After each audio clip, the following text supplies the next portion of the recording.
तो हेलो दोस्तों। आप सबका एक बार पुनः आपके अपने YouTube channel Arun Kumar let's learn में बहुत बहुत स्वागत है। आज हम आपको बताएंगे इलेक्ट्रोकेमिकल सीरीज क्या होती है, यानी वैद्युत रासायनिक श्रेणी। कक्षा 12 का ये टॉपिक है, मिडिल वाला टॉपिक है। इसके बाद पहले वाले टॉपिक में हमने आपको बता दिया था पूरा स्टैंडर्ड हाइड्रोजन इलेक्ट्रोड विभव, यानी एसएचई की जरूरत क्यों पड़ी थी, कैसे इसको बनाया जाता है, क्या क्या इसमें चीजें लगती हैं कंस्ट्रक्ट करने में, सब चीजें बता दिया था हमने। लेकिन आज फिर हम आपको एक बार पुनः मगअप करा देते हैं।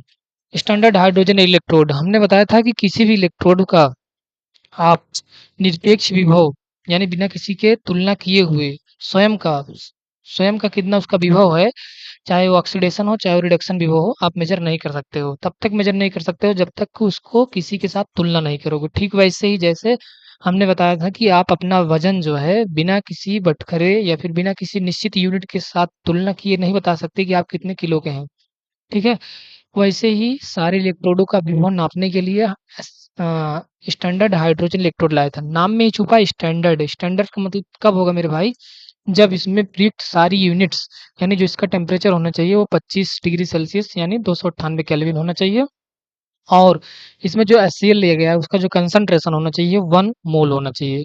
ठीक है। और इसमें जो हाइड्रोजन गैस भेजी जाएगी वो 1 ATM पे, यानी तीन कंडीशन होनी चाहिए for the standard hydrogen electrode के लिए। तीनों कंडीशन कभी कभी पूछ लेता है 1 मार्क्स में।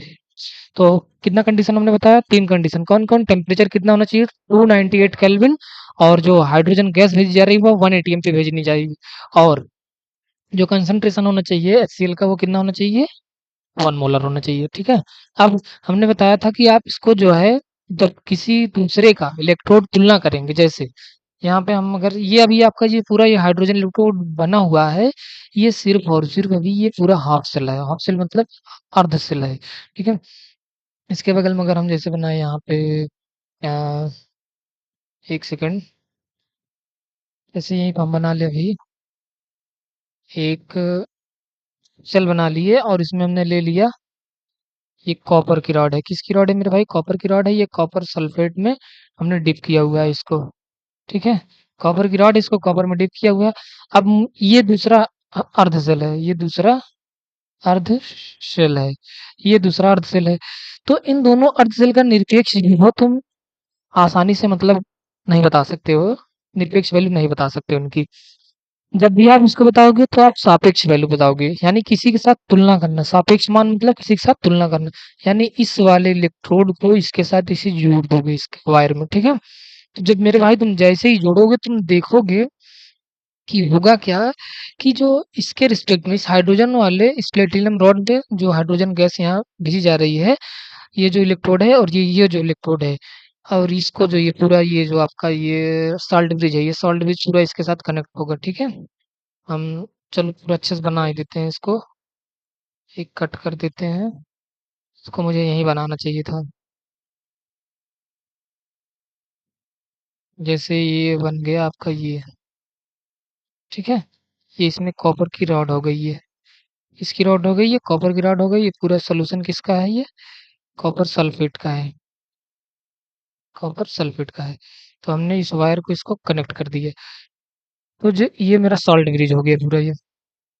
तो जब ये कॉपर का रॉड जो है, जब इसको हमने कनेक्ट कर दिया इसको, तो हम देख रहे थे कॉपर जो है यहाँ से कॉपर आयन जो है निकल निकल के ये इस पे जाके डिपॉजिट हो रहा था। कौन, कॉपर आयन। क्यों डिपॉजिट हो रहा था, नेचर है भाई इसका, इसका नेचर है। क्योंकि इसके सापेक्ष जो ये लगा हुआ इलेक्ट्रोड है, ये इलेक्ट्रोड अपना पूरा इलेक्ट्रॉन जो है इस वाले रोड को आसानी से प्रोवाइड कर दे रहा है। यानी इसका इस वाले इलेक्ट्रोड का, इस हाइड्रोजन वाले इलेक्ट्रोड का, क्योंकि प्लेटिनम इलेक्ट्रोड है, प्लेटिनम जो है सतह प्रोवाइड की हुई है सिर्फ। तो यहाँ से इसको आसानी से इलेक्ट्रॉन मिल जा रहा है। तो इलेक्ट्रॉन मिल रहा है इसका मतलब हाइड्रोजन, जो स्टैंडर्ड हाइड्रोजन इलेक्ट्रोड है हमारा, इसका क्या हो रहा है, ऑक्सीडेशन हो रहा है। यानी इसकी टेंडेंसी है, इसका पोटेंशियल है कि ये क्या करे, अपना इलेक्ट्रॉन को लूज करे। तो अगर हम इसको डिफाइन करेंगे, इसका ऑक्सीडेशन पोटेंशियल, किसका ऑक्सीडेशन पोटेंशियल क्या है, वेरी वेरी हाई है। क्या है, वेरी वेरी हाई है। लेकिन अगर हम वहीं पे बात करें कि इसका रिडक्शन पोटेंशियल क्या है, यानी रिड्यूस होने की, इलेक्ट्रॉन लेने की, तो आप क्या बताएंगे, वेरी वेरी लो बताएंगे। क्या बताएंगे, वेरी वेरी लो बताएंगे। अच्छा, वहीं बगल में आ जाइए। कॉपर का अगर आपसे पूछा जाए कॉपर का ऑक्सीडेशन पोटेंशियल, क्या बताएंगे आप, very very high, very very high, very very low, very very low. Mistake ना करना है, वेरी वेरी लो। क्योंकि ये इलेक्ट्रॉन देना ही नहीं चाहता है। देना ही नहीं चलता। और अगर यहीं पे पूछा जाए रिडक्शन पोटेंशियल ऑफ कॉपर, तब क्या बताएँगे? Very very high. तो जब हम इन्हीं 2 इलेक्ट्रोड की दोनों की तुलना करते हैं, तो हम समान वैल्यू में तुलना करते हैं। जैसे अगर हम आपको दे दें 10 किलो दे दें और 10,000 ग्राम दे दें, या फिर 10 ग्राम दे दें, तो 10 ग्राम और 10 किलो की तुलना की जा सकती है। कैसे तुलना करोगे? जब तक आप इसको कन्वर्ट नहीं करोगे, यानी जब तक आप इसको ग्राम में नहीं बदलोगे, तो ये हो जाएगा 10,000 ग्राम हो जाएगा। कितना हो जाएगा? 10,000 ग्राम हो जाएगा, और ये 10 ग्राम हो गया। तब तुम बताओगे कि ये कितना गुना है ये 100 गुना है। कितना है? कितना है? 100 गुना है। ठीक वैसे ही इस वाले इलेक्ट्रोड का और इस वाले इलेक्ट्रोड का जब विभव की तुलना करना होगा, तो हम या तो ऑक्सीडेशन पोटेंशियल की ऑक्सीडेशन पोटेंशियल के साथ तुलना करेंगे, या रिडक्शन पोटेंशियल की रिडक्शन पोटेंशियल के साथ तुलना करेंगे। ठीक है? तो रिडक्शन पोटेंशियल और रिडक्शन पोटेंशियल की जो तुलना करेंगे, तो हम ये देख रहे हैं कि कॉपर का रिडक्शन पोटेंशियल बहुत हाई है, और एसएचई यानी स्टैंडर्ड हाइड्रोजन का रिडक्शन पोटेंशियल क्या है? इसके सापेक्ष बहुत ही कम है।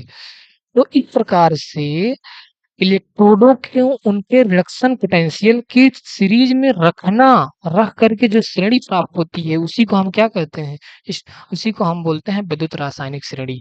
अब चाहे आप उसको ऑक्सीडेशन पोटेंशियल के ऑर्डर में रखिए, सीक्वेंस में रखिए, या फिर चाहे आप रिडक्शन पोटेंशियल के सीक्वेंस में रखिए, रखना आपको है। ठीक है? तभी आप तुलना कर सकते हैं। तुलना करने के लिए मुझे सेम क्वांटिटी के साथ तुलना करना होगा। ये नहीं कि ऑक्सीडेशन पोटेंशियल को रिडक्शन पोटेंशियल के साथ तुम तुलना करोगे। नो। ठीक है? तो आज के वीडियो में मुझे इतना ही बताना था कि स्टैंडर्ड हाइड्रोजन इलेक्ट्रोड विभव से हमने कैसे जो है आपका ये विद्युत रासायनिक श्रेणी प्राप्त किया था।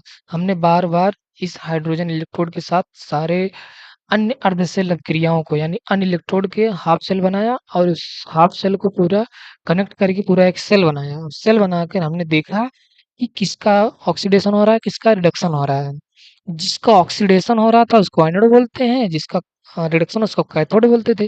फिर हमने कैथोड माइनस एनोड करके सबका मतलब पोटेंशियल निकाला था पूरा सेल बना करके। तो सिर्फ आपसे पेपर में ये पूछा जाएगा मेरे भाई, कहाँ गया, कि स्टैंडर्ड हाइड्रोजन इलेक्ट्रोड पोटेंशियल होता क्या है, और अब पूछ ली जाएगी इलेक्ट्रोकेमिकल सीरीज क्या होती है। तो इलेक्ट्रोकेमिकल सीरीज यहाँ देखिए हम आपके लिए लेकर आए हैं। तत्वों की एक ऐसी स्थिति जो उनके मानक हाइड्रोजन इलेक्ट्रोड विभव, आमतौर पर मानक अपचयन विभव। अब एग्जामिनर है, आपको चाहे मानक अपचयन विभव दे, चाहे रिडक्शन विभव दे, चाहे दोनों दे सकता है। जैसे अगर अपचयन विभव दिया है और रिडक्शन विभव दिया है, लेकिन अगर तुमको तुलना करना है, जैसे हमने दे दिया कॉपर का रिडक्शन विभव, क्या दे दिए तुमको? रिडक्शन विभव जो कि होता है 0.34, और जिंक का हमने आपको दे दिया, सपोज करो रिडक्शन विभव दे दिया। क्या दे दिए? रिडक्शन विभव दे दिए। कितना होता है? 0.74 होता है। अगर हम आपसे पूछे कि किसका ज्यादा है, तो आप कहेंगे कि सर जी रिडक्शन पोटेंशियल तो इसका ज्यादा है, इसका ज्यादा है ना। लेकिन यहाँ हम आपको रिडक्शन पोटेंशियल नहीं दिए हैं, सिर्फ लिख दिए हैं। ये रिडक्शन पोटेंशियल नहीं होता, ऑक्सीडेशन पोटेंशियल होता है। तो जब हम रिडक्शन पोटेंशियल दिए हैं, यहाँ से तुमको अगर हम सॉरी ये जो मेरा है ये ऑक्सीडेशन पोटेंशियल है। कितना है ये? ऑक्सीडेशन पोटेंशियल है। अगर मैं इस ऑक्सीडेशन पोटेंशियल को रिडक्शन पोटेंशियल में कन्वर्ट करना चाहूँ, जिंक का ये ऑक्सीडेशन पोटेंशियल है, क्योंकि इसीलिए तो जिंक अपना इलेक्ट्रॉन देती है। तो जिंक का ऑक्सीडेशन पोटेंशियल धनात्मक वैल्यू में बहुत ज्यादा होने चाहिए। और जिंक का अगर हम इस रॉड के सापेक्ष पूछें कि रिडक्शन पोटेंशियल कितना होना चाहिए, तो बहुत बहुत लो होना चाहिए। बहुत बहुत लो में कितना? डायरेक्ट इसी का रिवर्स कर देंगे माइनस सिंबल लगा करके, ऐसे ही माइनस में 0.74 कर देंगे। ठीक है? ठीक वैसे ही यहाँ देखिए कॉपर का क्या दिया है? रिडक्शन पोटेंशियल दिया है। अगर मुझको इसको क्या निकालना होता, कॉपर का ऑक्सीडेशन पोटेंशियल निकालना होता, तो मैं क्या कर देता? माइनस में 0.74 दे देता। अच्छा आप बताइए किसका जो है रिडक्शन पोटेंशियल ज्यादा है, इसका या फिर इसका? अभी भी आप देखिए, सॉरी एक सेकंड, यहाँ ऑक्सीडेशन पोटेंशियल जिंक का यहाँ है, ये देखिए ये जो कि प्लस में है, और ऑक्सीडेशन पोटेंशियल कॉपर का देखिए यहाँ पे है। किसका बताइए, अब कौन ऑक्सीडाइज होना चाहेगा? ये कि ये धनात्मक है ना, ये ऑक्सीडाइज होना चाहेगा, जबकि ये ऋणात्मक में है, तो ये ऑक्सीडाइज होना ही नहीं चाहेगा। ठीक है? बस मैं इतना समझा रहा हूँ आपको कि जब भी आपको अगर रिडक्शन पोटेंशियल दिया है, उसको ऑक्सीडेशन पोटेंशियल में कन्वर्ट करना चाहते हैं तो आप माइनस सिंबल लगा देंगे। और अगर ऑक्सीडेशन पोटेंशियल दिया है, उसको रिडक्शन पोटेंशियल में कन्वर्ट करना चाहते हैं तो आप क्या लगा देंगे? जस्ट माइनस लगा देंगे। ठीक है? तो यही पूरी सीरीज यहाँ देखिए आपको दिया गया है। यहाँ जिंक कहीं दिख रहा है आपको इसमें? तो जिंक यहाँ देखिए दिख रहा है। अब देखिए स्टैंडर्ड पोटेंशियल, ये जो आपको दिया गया है स्टैंडर्ड पोटेंशियल, ये आपको रिडक्शन पोटेंशियल दिया गया है। देखिए यहाँ क्या लिखा गया है? Weaker oxidising agent, weaker oxidising agent, यानी जैसे जैसे आप नीचे आएंगे, ऑक्सीडाइजिंग एजेंट का मतलब बताया था, एजेंट मतलब दूसरा लोग जो दूसरे के प्रति संवेदना हो। एजेंट क्या करता है? जैसे एलआईसी के एजेंट दूसरों के पैसे को क्या करता है? कलेक्ट करता है ना। तो ऐसे ही ऑक्सीडाइजिंग एजेंट यानी दूसरों को कितना बढ़िया से ऑक्सीडाइज कर सकता है। दूसरों को कितना बढ़िया से ऑक्सीडाइज करेगा तो खुद इलेक्ट्रॉन लेगा वो। जैसे एलआईसी के एजेंट क्या वो करते हैं? एलआईसी के एजेंट दूसरे से पैसा निकाल लेते हैं और उसकी एलआईसी करते हैं। ठीक है? तो वैसे ही अगर ये ऑक्सीडाइजिंग एजेंट हैं तो यानी ये दूसरे से इलेक्ट्रॉन लेंगे। तो यहाँ देखिए इसमें जैसे जैसे हम नीचे आ रहे हैं, ऑक्सी वीकर ऑक्सीडाइजिंग एजेंट और ये stronger oxidising agent. Oxidising stronger मतलब बहुत ज़्यादा तेजी से ऑक्सीडाइज करेंगे दूसरों को और उनसे इलेक्ट्रॉन को खींच लेंगे। ठीक है? तो यहाँ पे ये माइनस जो दिया गया है ये सबका रिडक्शन पोटेंशियल दिया गया है। जैसे जैसे हम ऊपर से नीचे आ रहे हैं, रिडक्शन पोटेंशियल बढ़ता जा रहा है। और अगर यहीं पे हमको ऑक्सीडेशन पोटेंशियल निकालना होता तो मैं बस सिंबल चेंज करते जाता यहीं पे। जैसे अगर इसी का S T of oxidation potential निकालना होता तो ये माइनस लिखा है ना, इसी को हम प्लस कर देते हैं ऐसे। प्लस करके 3.04 कर देते। तो ये क्या हो जाता? ऑक्सीडाइजिंग पोटेंशियल हो जाता। बस आपको इतना ही समझाना था इस वीडियो में मुझे। बाकी इलेक्ट्रोकेमिकल सीरीज का जो है क्या उपयोग होता है, क्या विशेषताएं होती हैं, सब चीजें हमने यहाँ लिख दिया है। सबसे पहले विशेषता क्या होनी चाहिए? श्रृंखला के शीर्ष ऋणात्मक मान जैसे लिथियम और पोटेशियम के जैसे तत्वों का मानक अपचयन विभव सबसे अधिक ऋणात्मक होता है। मानक अपचयन विभव सबसे ऋणात्मक होता है। मानक अपचयन विभव यानी अपचयन होना, यानी इलेक्ट्रॉन को ग्रहण करना। तो जब इलेक्ट्रॉन ग्रहण करने की जो प्रवृत्ति है अगर ऋणात्मक है, यानी इसका पोटेंशियल ऋणात्मक है, तो ये इलेक्ट्रॉन लेना अधिक चाहेगा कि देना चाहेगा? क्योंकि इसका भाई अपचयन विभव इस बहुत कम है, यानी ऑक्सीडाइजिंग होने की पोटेंशियल बहुत ज्यादा है। यानी लिथियम दूसरों को इलेक्ट्रॉन बहुत तेजी से देगा और लेने की प्रवृत्ति बहुत ही कम होगी। तो यहाँ देखिए इसलिए माइनस दिया गया है। इसका ऑक्सीकरण सबसे आसानी से होता है, यानी ऑक्सीडाइजिंग पोटेंशियल बहुत हाई होता है, जिससे ये शक्तिशाली अपचायक कहलाते हैं और अत्यधिक क्रियाशील धातु बन जाते हैं। तो फिर आगे देखिए दूसरा क्या दिया गया है? श्रृंखला के निचले भाग धनात्मक ई मान फ्लोरीन और सोना जैसे तत्वों के ई नॉट का मान अत्यधिक होता है। ई नॉट बोले तो स्टैंडर्ड, स्टैंडर्ड मतलब 298 केल्विन, 180 प्रेशर और सांद्रता 1 होनी चाहिए, तभी स्टैंडर्ड पोटेंशियल बोलेंगे, अदरवाइज नहीं बोलेंगे। तो ये आसानी से अपचयित हो जाता है, यानी आसानी से अपचयित हो जाते हैं, जिससे ये अत्यधिक क्रियाशील अधातु और प्रबल आक्सीकारक माने जाते हैं। अधातु मतलब ये अपना इलेक्ट्रॉन देना ही नहीं चाहते हैं बस, और सिर्फ लेना चाहते हैं, इसलिए क्या कहलाते हैं? आक्सीकारक, यानी ऑक्सीडाइजिंग एजेंट होते हैं। ठीक है? तीसरा एप्लीकेशन क्या है इसका? हाइड्रोजन की मानक अपचयन क्षमता को मनमाने ढंग से ठीक 0.0 पर निर्धारित किया गया है। हमने कहा ना कि हाइड्रोजन का जो इलेक्ट्रोड विभव होता है वो 0 होता नहीं, बस मनमानी तरीके से माना गया है सबके लिए। हाइड्रोजन से ऊपर की धातुएं विद्युत धनात्मक होती हैं और तनु अम्ल से हाइड्रोजन गैस को विस्थापित कर देती हैं। विद्युत धनात्मक होती हैं, हाइड्रोजन से ऊपर की धातुएं विद्युत धनात्मक होती हैं और तनु अम्ल से हाइड्रोजन गैस को विस्थापित कर देती हैं। इससे नीचे की धातुएं ऐसा नहीं कर सकती हैं। ठीक है? तो ये सब चीजें आपको अपने पेपर के लिए तैयार कर लेना है। सिंपल सा भाषा में अगर मैं आपको बताना चाहें, कौन सी धातु किसको रिप्लेस करेगी? हाइड्रोजन गैस कब रिलीज होगी? हमने अभी बताया था, जब हाइड्रोजन गैस यानी हाइड्रोजन आयन इलेक्ट्रॉन पा जाएगा, यानी उसके साथ में जो दूसरी धातु होगी, जैसे हमने कहा ना HCl, HCl है ये, तो HCl ये आयन के रूप में रहेगा। जब इसके साथ में कोई बगल वाली धातु रहेगी, अगर वो इलेक्ट्रॉन देगी इसको, तभी तो जा करके H+ आयन हाइड्रोजन गैस के रूप में विस्थापित होगी। यानी इसकी क्रियाशीलता क्या होनी चाहिए? बहुत हाई होनी चाहिए। क्रियाशीलता हाई होने का मतलब इसकी ऑक्सीडाइजिंग पोटेंशियल बहुत हाई होनी चाहिए और रिडक्शन पोटेंशियल बहुत ही कम होनी चाहिए। तो रिडक्शन पोटेंशियल बहुत कम है, यानी विद्युत रासायनिक श्रेणी में रिडक्शन पोटेंशियल कम कहाँ है, ऊपर है कि नीचे है, आप ये देखिए। क्योंकि हर एक बुक में सीरीज को उल्टा और सीधा करके दिया रहता है।